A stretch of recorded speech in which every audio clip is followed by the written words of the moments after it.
Ano nga ba ang requirements para maging accredited fast tracker?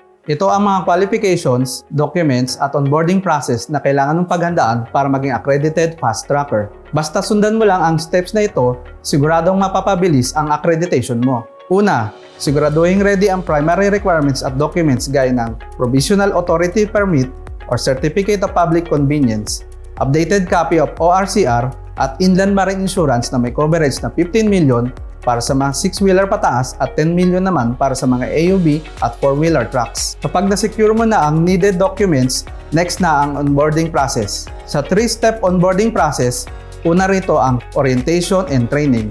Ginagawa ito para masiguradong alam mo ang routine ng isang fast tracker. Pagkatapos nito, sunod na ang pagpasa ng secondary requirements.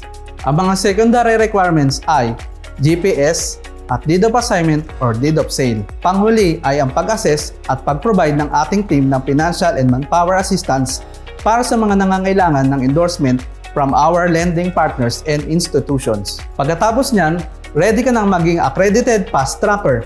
Ang primary requirements ay kailangan i-submit agad upang mapabilis ang onboarding process sa loob ng 7 days.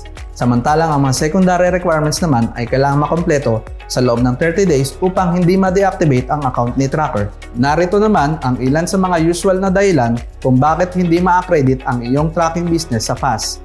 Una, expired o walang business permit. Pangalawa, walang prangkisa mula sa LTFRB.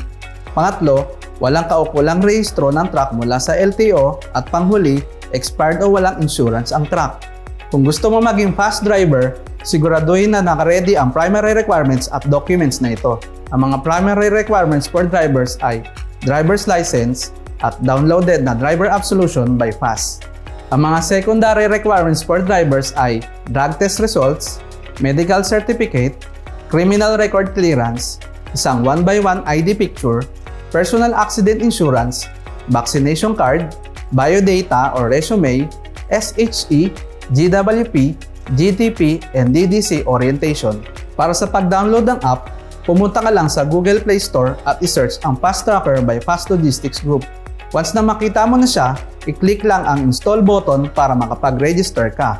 Para sa registration, ang kailangan mo lang ay kumuha ng litrato ng iyong driver's license at ang IT team natin ang magpoproseso ng ID verification mo. Pagpasado ang sinabmit mong picture, makakapag-login ka na sa app. Ipapadala sa iyo ang iyong email at password sa email address na binigay mo. Tumutulong din kami sa mga interesado magsimula ng tracking business. Meron din kaming naka-ready na orientation and financial assistance para sa iyo.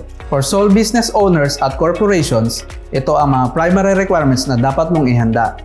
Certificate of Registration with BIR Form 2303, ang iyong official receipt, ang iyong pinaka-latest na bank certificate, ang iyong audited financial statement or unaudited financial statement o balance sheet, 15 million insurance coverage for 6-wheeler and up, at 10 million naman for AUV and 4-wheeler.